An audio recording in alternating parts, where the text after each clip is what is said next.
Great Scott! Superman flopped after all? Oh no!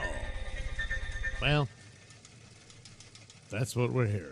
So here we are once again in Cosmic Book News. Superman flops financially. $350 million budget. Still no profit. More financial details are coming to light regarding James Gunn's Superman. And things aren't looking great from a profit standpoint. Well, it's the only thing that matters, so any other standpoint. While the studio originally claimed the film had a $225 million production budget, it's since been reported by Variety that an additional $125 million was spent on marketing. That puts the total budget at $350 million, right in line with what McLean were previously told by an insider. Update! Warner Brothers has announced the Minecraft sequel will be released just 2 weeks after Gunn's Man of Tomorrow. Oh no!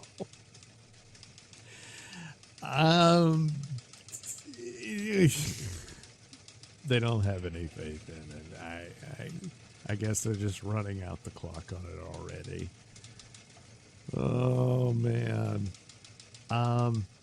Look, if you're still a believer in DCU, you're going to have to go see Man of Tomorrow and then see it again and again for 2 weeks to bump up those numbers.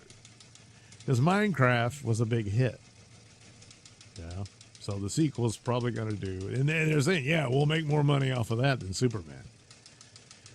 Oh. Forbes recently broke down the film's theatrical revenue and explained how the split with theater chains works. Given that films generally split their ticket sales 50-50 with theater owners, this means that Superman's theatrical net equates to nearly $308 million. And that's before even factoring in residuals, back-end points, and other post-release costs. Even going with the $308 million before taking the other expenses into account, Superman's net falls below the $350 million Warner Brothers spent on the production of the film and marketing. As mentioned in our previous report, says McLean, a $350 million budget means Superman would have needed to hit at least $875 million globally just to break even, based on the industry standard of a 2.5 multiplier, with theatrical earnings falling short of the mark, and questionable reception surrounding scenes like the now infamous squirrel moment and the scrapped Lois argument. I didn't really care about the squirrel. People were really upset about that. And the Lois argument, it was fine.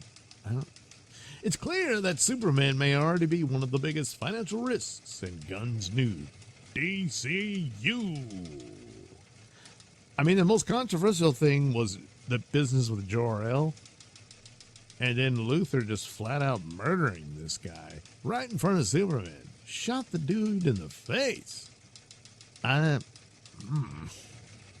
mean, he is the villain. He's supposed to be evil, and now they're going to team up in the sequel? And then that Jor-El business, that was stupid. Anyway, worth a mention is that insiders also said similar about Marvel's Fantastic Four, which bombed worse than Superman. Yeah, Superman can claim he beat Fantastic Four, and he did. But James Gunn isn't slowing down after Superman. In fact, the next few years are already packed with DCU content, though not without controversy. Yeah, look at Peacemaker. Better yet, don't. Superman keeps his phone in his belt. Anyways, Supergirl is next on deck, set to release June 26, 2026. The film stars Millie Alcock as Supergirl and will include Jason Momoa as Lobo in an expanded role based on Buzz from insiders at Comic-Con. The film is based on the Woman of Tomorrow comic by Tom King, who is also consulting on the DCU. Well, of the projects he's done, Woman of Tomorrow is the least offensive of them. You know, it's just a cheap ripoff of True Grit. And, but already the descriptions of the movie sounds worse than the comic. So I don't know. You know what they really needed? A Batman movie. You can do your Supergirl movie, okay. But you're not going to get a Batman movie. You know what you're going to get? Clayface! The Clayface movie is also moving forward and recently locked in a release date of September 11th, 2026. Tom Ray's Harris is set to star as the iconic shape-shifting villain Matt Hagen, making this the first horror-leaning film in Gunn's DCU lineup. Okay. Maybe they'll surprise and have a Batman cast and he'll show up, but yeah. Well, after that, there's Man of Tomorrow. Gunn is already writing and directing the sequel to Superman.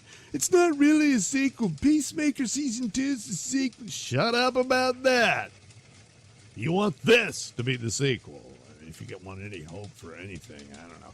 Anyway, it'll be called Man of Tomorrow. The movie will again star David Cornsweet, who does a good job. He's a good Superman. It's sad that this is all collapsing around it. But anyway, alongside Nicholas Holt's Lex Luthor, the film will be released July 9th, 2027, and is expected to team Superman with Lex, possibly against Brainiac. More than likely, yeah.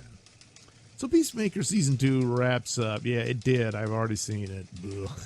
And Gunn recently hinted that another series featuring some of the show's characters is already in development. Hey, look, if you can get Eagle Lee and Tim Meadows to do a series, even I might show up for that. Anyway, what the series is hasn't been revealed yet, but fans should expect more announcements soon. If it's what I suspect by the last show, Anyway, the Lantern series is expected to premiere on HBO and stream on Max in early 2026. The show recently wrapped filming and will consist of 8 episodes. Ooh, boy, that's a lot, huh? You know, the odd thing is they maybe not have enough material to justify that. That happens a lot these days with these streaming episodes. I know they're expensive, so you keep them short and all that. Can't you come up with a narrative for 8 episodes? I don't know. So anyway, Kyle Chandler and Aaron Pierre, those guys, they'll be in it with these other people. It's all that Lantern stuff, but it's going to be a murder mystery in a small town, you know, so you can go cheap. I was initially intrigued, but Tom King and Damon Lindelof are writing for it. The Ozark guy, Mundy, is the showrunner, but I don't know. I am losing all interest in this, especially after Peacemaker Season 2. I'm beginning to think this is over, you know. Anyway, while the story begins, grounded with the Lanterns investigating a murder in a rural America, our insiders have said it will go full sci-fi as the series progresses. Well, it better. That's Green Lantern. You got to go into space and stuff. Internally, the tone has been described as more mature, with rumors suggesting it could lean R-rated, especially given comments tied to strong language and gritty realism. Yeah, but I don't want to see these guys naked, you know.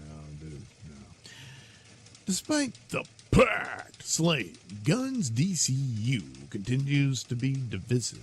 Fans have criticized the tone and political messaging in Creature Commandos, Peacemaker, and Superman. But right now, Peacemaker's the worst. Holy crap, was that bad. Accusing Gunn of pushing his own agenda.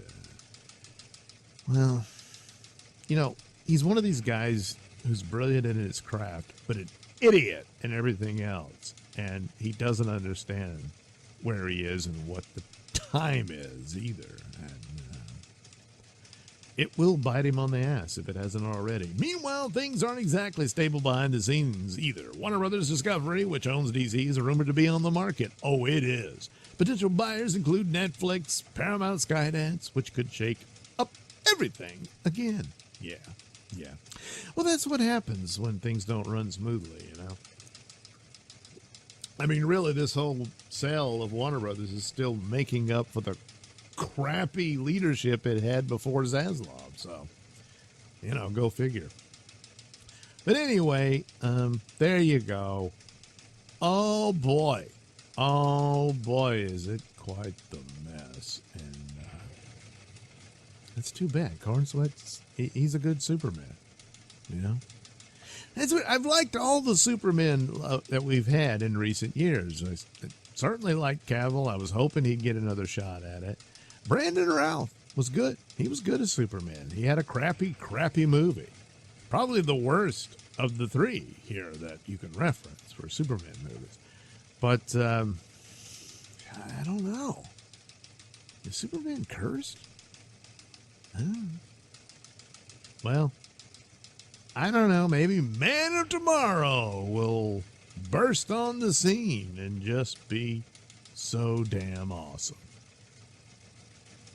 Because it's, again, you're still in the same, because I've always said this Superman needed, it couldn't just be good, it had to be great. It wasn't great.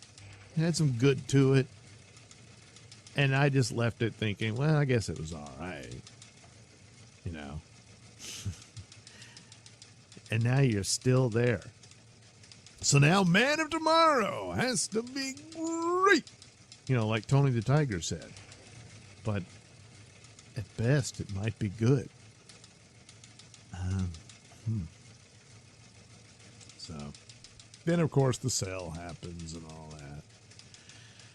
Yeah, it's supposed to be a 10-year plan.